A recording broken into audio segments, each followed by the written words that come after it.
गोपाल मेरो है। गिरवरधारी गोपाल मेरो है। प्यारो गिरवरधारी गोपाल मेरो है। प्यारो गिरवरधारी गोपाल मेरो है। हे गोविंद मेरो है, गोपाल मेरो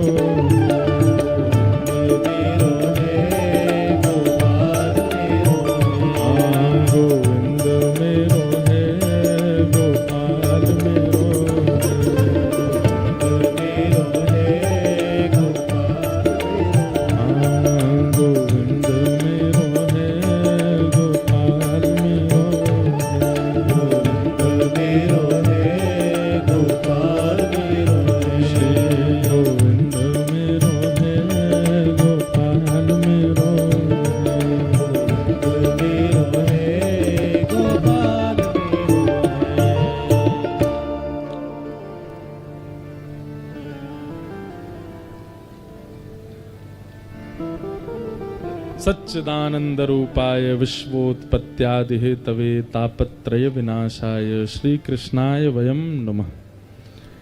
भागवत जी के महात्म का ये प्रथम श्लोक,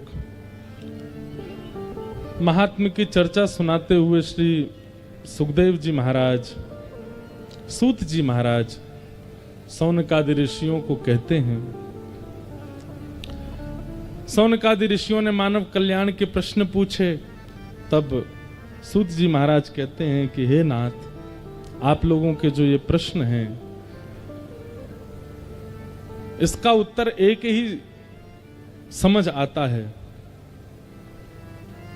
प्रीति सौनक चित्ते ते यतो विच्मी विचार्य च सर्व सिद्धांत निष्पन्नम संसार भयनाशनम। जब तक संसार भय मुक्त नहीं होगा,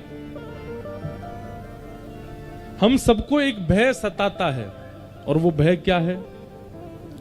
कहीं मुझे कुछ हो ना जाए, उससे पहले मुझे धन कमाना, उससे पहले मुझे ऐश्वर्य की प्राप्ति करनी, यश की प्राप्ति करनी। एक मृत्यु का भय सबके चित्त में बैठा रहता है। अच्छी बात है कि मृत्यु का भय बैठा, पर मृत्यु के भय से व्यक्ति भगवत स्मरण नहीं करता, बाकी सब करता है। कहीं मेरे प्राण ना चले जाएं, उससे पहले मैं वहां घूम आऊं, मेरे प्राण ना चले जाएं, ये तो देख लूं, ऐसा तो खा लूं, ये तो पी लूं, ऐसा कर लूं। अरे कहीं प्राण ना चले जाएं, उससे पहले भगवत दर्शन कर लूं, ये चिंता क्यों नहीं होती हमारी? जितने भी भक्त साधकों की कथा व्यासमंच से कही जाती है, वे जो भी भक्त हैं, उनकी चिंता का एक ही कारण था कि कहीं मेरे जीवन के कुछ ही दिन शेष रह गए, भगवत दर्शन किए बिना मैं यहां से चला ना जाऊं। नेत्र ना होते हुए भी सूरदास जी को दर्शन हो गए। विपरीत परिस्थिति होते हुए भी गोस्वामी तुलसीदास जी को दर्शन हो गए, क्योंकि उनकी चिंता का कारण क्या है कि कहीं हमारे प्राण ना चले जाएं, उससे पहले मुझे ठाकुर जी का साक्षात्कार करना है।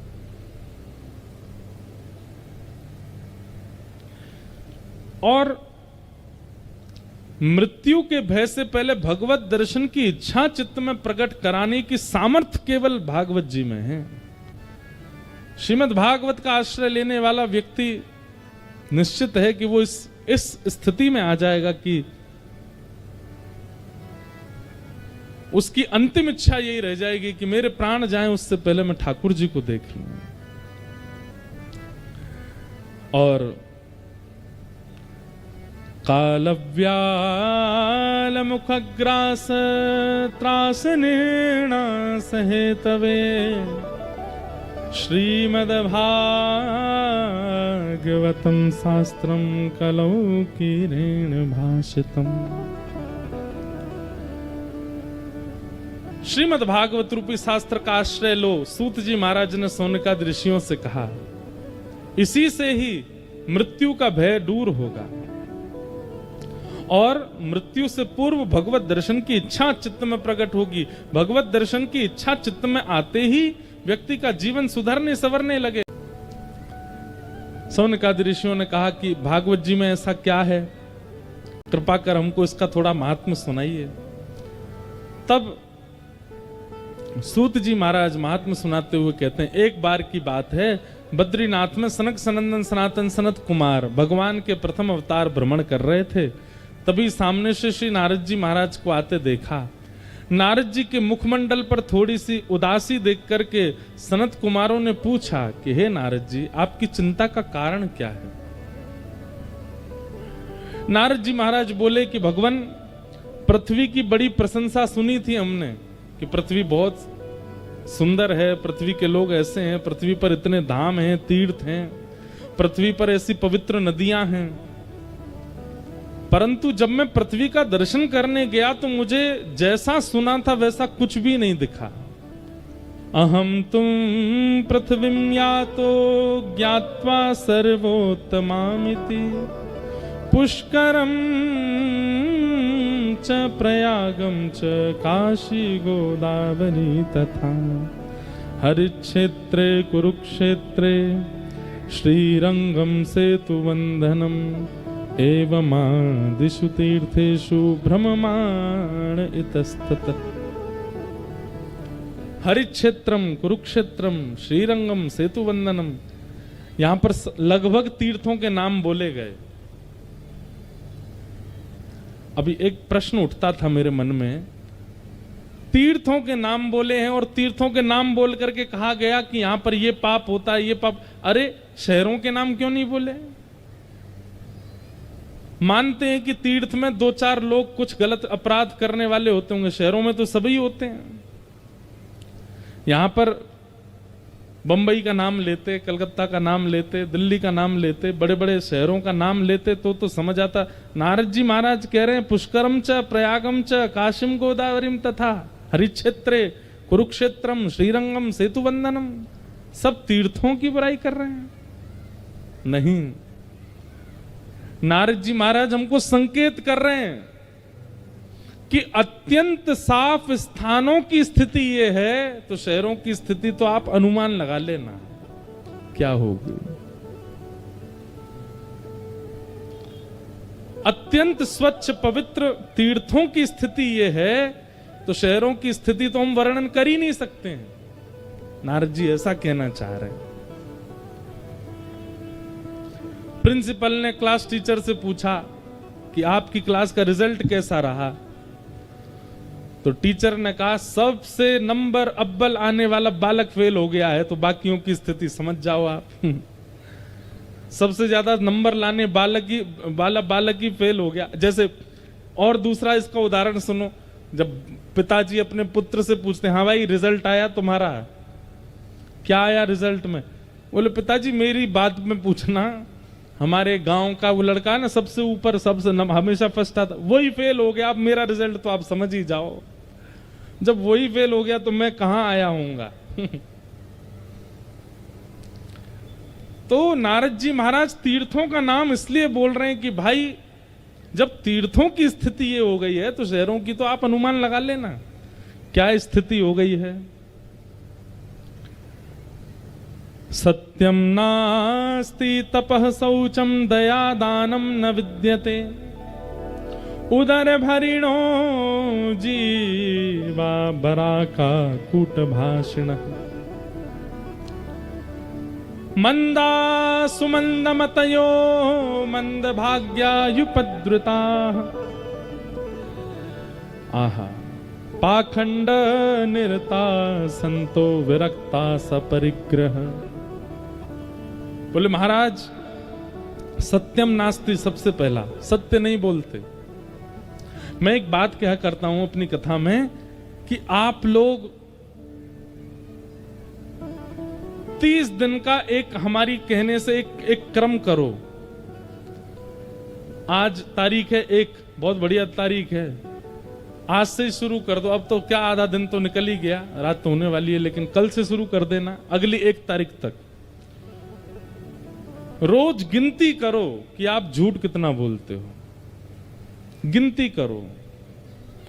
मजाक में भी बच्चे से झूठ बोला गया ना, हे देख हुआ आ गया, ये भी झूठ ही है, उसको भी गिनती करो। अगली एक अब आती है ना, हाथ में ऐसे लगा लेते हैं कई लोग, उस पर बटन दबाते रहो, गिनती होती है, नाम जप की गिनती करते हैं लोग। 1 महीना केवल अपने झूठ की गिनती करो, हमने झूठ कितना बोला। अगली 1 तारीख को, और ईमानदारी से दबाना है, जब जब झूठ बोलो तब तब दबना चाहिए वो। अगली 1 तारीख को जब आप अपने उसको काउंटर को देखेंगे ना, आपकी आंखें खुली रह जाएंगी, कितना झूठ बोलते हैं। इसमें 2 चीजें होंगी, बहुत ध्यान से सुनिएगा।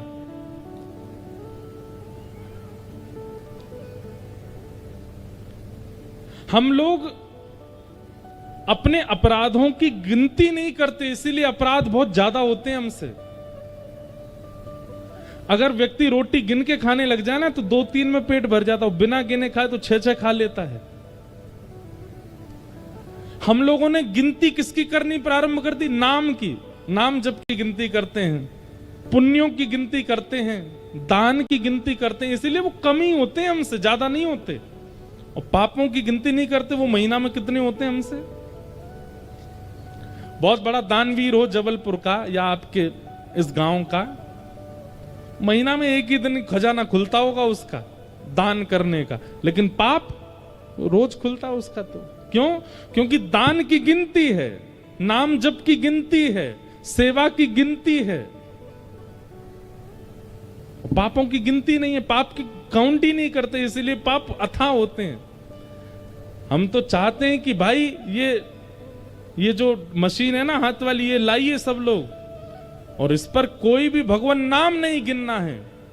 आपने किसी के साथ कपट किया, बटन दबाओ, किसी के साथ छल किया, बटन दबाओ, झूठ बोला, बटन दबाओ, किसी व्यक्ति के यश प्रशंसा सुनकर के आपके चित्त में ईर्ष्या हुई, बटन दबाओ। इससे होगा क्या? 1 महीना बाद जब आप देखोगे ना, तो आपको खुद से घिन आएगी कि मैं हूं, मैं ये सब करता हूं। कोई 2 नंबर का पैसा, कोई छल कपट का पैसा देने आया हो, आप धर लेते हो, दबाओ। इससे 2 चीजें होंगी। 1 महीने बाद जब आप अपनी संख्या देखेंगे तो आप में परिवर्तन की इच्छा प्रकट होगी। और दूसरी बात, जब हाथ में काउंटर लगा लोगे ना, तो झूठ बोलने से पहले वो काउंटर आपके हाथ में भार प्रकट कर देगा। तुम बोलोगे तो दबाना पड़ेगा, तो बोलने से पहले ही रुक जाओगे। किसी के साथ कपट करने जाओगे तो कपट करने से पहले वो भारी हो जाएगा हाथ में। भाई मैंने कसम खाई है, दबाना तो है, और कपट भी मैं कर रहा हूं, कपट होगा ही नहीं। किसी पर क्रोध करने, पत्नी ने कुछ अनुचित कृत्य कर दिया, क्रोध आया, तो भारी हो जाएगा। बोले देख लेना, दबाना पड़ेगा। कहीं ना कहीं आप उससे बचोगे। हम ये नहीं कहते कि आप 100% बच जाओगे, पर हां, जो 100% है उसकी तादाद कम से कम 60% तक तो आ जाएगी, उतने बच जाओगे। लोगों ने गिनतियां, हमसे लोग पूछते हैं कितनी कथा हो गई, हमने आज तक गिनी नहीं है कितनी कथा हो गई, आज तक नहीं गिनी। हमारे पूज्य पिताजी महाराज की गिनती है, उनकी गिनती इसलिए क्योंकि वो श्रेष्ठ हैं, वो पचा भी सकते हैं कि भाई 1500 कथा हो गई, उनको मान नहीं होगा, हम तो बालक हैं, हमको अगर पता चल जाए हमारी इतनी कथा हो गई तो मान हो जाएगा, इसलिए गिनती नहीं करते। हाँ, किस कथा में इतनी संख्या में लोग की निकलना ही, अब मैं जाता अगर बोल के कि मैं जा रहा हूं तो कितनों को लग जाती, पीड़ा होती। उसे झूठ बोल के निकलना पड़ा कि हम अभी आ रहे हैं, प्रसाद पाके मंच पे आ रहे हैं, आप लोग हिलना नहीं। और एक महाराज जी आए, उनको मंच पे बैठा के प्रवचन कराने लग गए, सब लोग यथा योग्य बैठे रहे, हम चुपचाप पीछे से गाड़ी से एयरपोर्ट निकल गए। अब उसका अपराध तो लगेगा हमको कि भाई इतने वैष्णव आशा लगा के बैठे और आप चले गए, पर वो भी उनकी भलाई के लिए था। लेकिन हमको लगता है कि उसका प्रायश्चित करना पड़ेगा कि इतने वैष्णवों को कष्ट दिया। कई बार होता है ऐसा, कुछ ना कुछ होता है, तो उनकी गिनती है, और वो गिनती कहीं ना कहीं वह पाप कर्म करने से या अपराध करने से रोकती है। हमने अपने अपराधों की गिनती नहीं की। व्यक्ति को जैसे हम जाते हैं ना, नए नए नगरों में जाते हैं तो नगर सेठ आते हैं, कई लोग मिलने आते हैं। महाराज जी हर महीना वृंदावन जाता हूं मैं, हर महीने गिरिराज जी की परिक्रमा लगाता हूं, एकादशी मेरी व्रज में ही निकलती है। कई लोग गिनाते हैं अपना कि हम ये करते हैं, ये करते हैं, ये करते हैं। कभी किसी व्यक्ति ने ये नहीं कहा आकर के हमसे कि महाराज जी महीना में इतने लोगों के साथ कपट करता हूं मैं, इतनों के साथ छल करता हूं, पत्नी के साथ रोज गुस्सा करता हूं, बच्चों पे ऐसे प्रहार करता हूं, पड़ोसी से लड़ता हूं। क्यों? पापों की और दुष्कर्मों की गिनती नहीं करते, इसीलिए वो बढ़ते ही जा रहे हैं। और पुण्यों की गिनती प्रारंभ कर दी, इसीलिए वो एक ही होता है महीना में।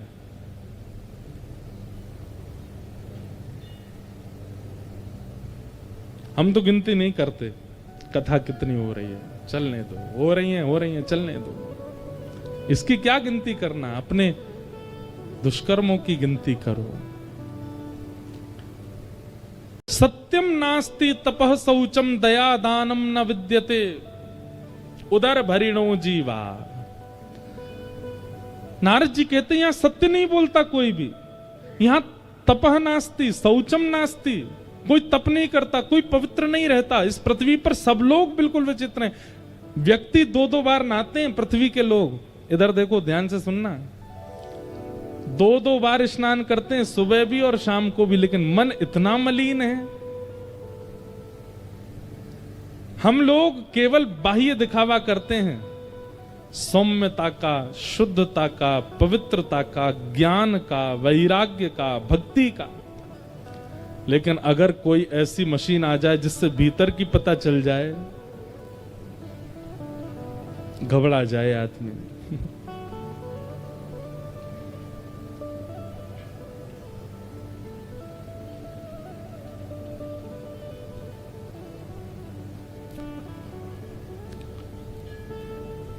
मंदा सुमंद मतयो मंद भाग्यायुपद्रुता पाखंड निरता संतो विरक्ता सपरिग्रह। अब यहां बहुत सारी ऐसी बातें कही गई हैं, सुनने में कई लोगों को यूं कष्ट सा भी होगा, अरे भाई ये तो बहुत ज्यादा बता रहे हैं, ऐसा भी पाप होता है, ये भी पाप होता है, ऐसा भी होता है। लेकिन ठीक है, पृथ्वी पर सब हो रहा है। नारद जी महाराज बड़े पीड़ित हो गए इन सब बातों से। तब नारद जी वृंदावन पहुंचे, और वृंदावन में उन्होंने क्या देखा कि एक युवती, परम सुंदरी युवती, और उसकी गोद में दो वृद्ध लेटे हैं। जैसे ही गए तो वो युवती नारद जी को रोकने लगी। भो भो साधो क्षणम तिष्ठत मच्चिंतामपि नाशय दर्शनम तव लोकस्य सर्वथा गहरम परम। पापम गंगा पापम शशीतापम दैन्यम कल्पतरुस्तथा पापम तापम च दैन्यम च हरन्ति संत सज्ज। वैष्णव दर्शन जरूर किया करो। एक बार को मंदिर दर्शन आप नहीं कर पाओ चलेगा, लेकिन कोई वैष्णव, कोई भजनानंदी, कोई महापुरुष यदि आपके नगर में आता है तो उसको जरूर मिला करो। शास्त्र कहते हैं कि गंगा पाप मिटाती है, शशि तापम, चंद्रमा की जो प्रकाश है ना, आजकल तो हम भी आपकी तरह घरों में ही सोते हैं, पहले लोग छतों पे सोते थे, इसलिए ज्यादा बीमार नहीं पड़ते थे। क्यों? चंद्रमा की जो किरण है ना, उसमें औषधि तत्व होता है। इसलिए कई बार कहते हैं जल, चंद्रमा की छांव में जल रखो, खीर रखो और दूध रखो, ऐसे रखते हैं, फिर उसको सेवन करते हैं, उससे कई रोग दूर होते हैं। आज भी कहीं ना कहीं हम रोग निवृत्त इसलिए हैं क्योंकि हम सबके घरों में जो जल का स्रोत है वो ऊपर ही होता है, उस पर चंद्रमा की थोड़ी किरण तो पड़ती है। चंद्रमा की किरणों में कई औषधि तत्व होते हैं। गंगा पाप मिटाती है, चंद्रमा ताप मिटाता है, और स्वर्ग का कल्प वृक्ष दैन्यता मिटाता है, दरिद्रता मिटाता है। लेकिन ये तीनों एक साथ मिट जाते हैं जब किसी वैष्णव का आप दर्शन कर लेते हो। ठाकुर जी का नहीं, वैष्णव का। हम तो अपनी कथा में एक बात कहते हैं कि भगवत सेवा से ज्यादा भक्त सेवा वो ज्यादा आवश्यक है। हरि रीझे तो वैकुंठ दिलावे, लेकिन हरिजन रीझे तो हरि सो मिलावे। समझ रहे हैं बात को? लिख लीजिएगा, हरि रीझे वैकुंठ दिलावे, स्वर्ग दिलावे, लेकिन कोई हरिजन रीझे तो हरि सो मिलावे। अगर हरिजन रीझ गया आपसे, कोई हरि भक्त रीझ गया, हरि से ही मिला देगा। तुकाराम जी रीझ गए, छोटे से बालक पर मिला दिया ठाकुर जी से। हाँ? रैदास जी रीझ गए, मिला दिया मीराबाई को गिरधर गोपाल से।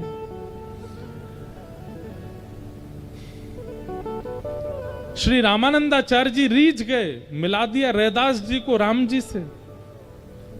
भक्त जब तक आपसे प्रसन्न नहीं होगा, आप कितना भी भजन कीजिए, कितना भी साधन कीजिए, कितने भी अनुष्ठान कर लीजिए, कोई भक्त आपसे प्रसन्न नहीं हुआ तो हरि के दर्शन नहीं हो पाएंगे आपको। भैया आप चाहे एक बात हमारी सुनना, कितना भी टैक्स पे करो, कितना भी पैसा जमा करते रहो, इधर देखो सब लोग बहुत ध्यान से सुनो, लेकिन राष्ट्रपति नहीं मिलेगा आपसे। लेकिन राष्ट्रपति भवन में कार्य करने वाला वहां का कार्यकर्ता यदि आपका मित्र हो जाए, आपका संबंधी हो जाए, तो आपको बहुत बहुत नियमों का पालन, बहुत बुकिंग, बहुत प्रोसीजर करने की आवश्यकता नहीं है। वो मित्र आपको किसी दिन सहजता से मिलवा देगा। ठीक वैसे ही आप कितने भी यज्ञ, अनुष्ठान, धर्म के कार्य करते रहिए, लेकिन जब तक किसी हरिजन को प्रसन्न नहीं रखोगे, हरिजनों के प्रति आपकी भावना नहीं होगी, हरि नहीं मिलेंगे। इसलिए कथा का उद्देश्य भगवत सेवा प्रकट होना नहीं है कि आपके चित्त में ठाकुर जी की सेवा प्रकट हो। कथा का उद्देश्य हरिजनों की सेवा, हरिजनों की सेवा, भक्तों की सेवा। हम माइक पे बोल रहे हैं, हमारी आवाज कम लग रही है आपको? हैं? यहां सुनो, हमारी कथा सुनो। गिरधर जब अपनों कर जाने, गिरधर जब अपनों कर जाने। ठाकुर जी ने आपको अपना लिया, कब जानो? ताको मन भगतन की सेवा, ताको मन भगतन की सेवा। संत चरण रज सदा लुभाने, संत चरण रज सदा लुभाने। जब अपनों कर जाने, गिरधर जब अपनों कर जाने। हरिजनों की। तो भक्ति महारानी ने रोका। नारद जी महाराज ने पूछा, देवी आप कौन है और आपकी गोद में ये जो दो वृद्ध लेटे हैं ये कौन है? तब कहा कि मैं भक्ति हूं और ये दोनों मेरे पुत्र हैं, ज्ञान और वैराग्य। मेरे पुत्र हैं, ज्ञान और वैराग्य। नारद जी बोले, आप युवा हैं और बच्चे बूढ़े हैं, ऐसे कैसे हो गया? नारद जी, भक्ति महारानी बोली, क्योंकि भक्ति सब करते हैं, भक्ति सबके चित्त में है, पर ज्ञान और वैराग्य दोनों मेरे पुत्र किसी के चित्त में नहीं है, इसलिए दोनों वृद्ध हो गए। अब एक बात समझ रहे हैं आप लोग? भक्ति है तो सही, लेकिन कैसी है? अप्रसन्न भक्ति। हम सबके चित्त में भक्ति है, पर वो भक्ति संतुष्ट नहीं कर पा रही हम लोगों को, हमको प्रसन्न नहीं कर पा रही है। क्यों? क्योंकि वो प्रसन्न नहीं है। भक्ति की प्रसन्नता किसमें है? जब तक उसके पुत्र नहीं आएंगे चित्त में, वो प्रसन्न नहीं रहेगी।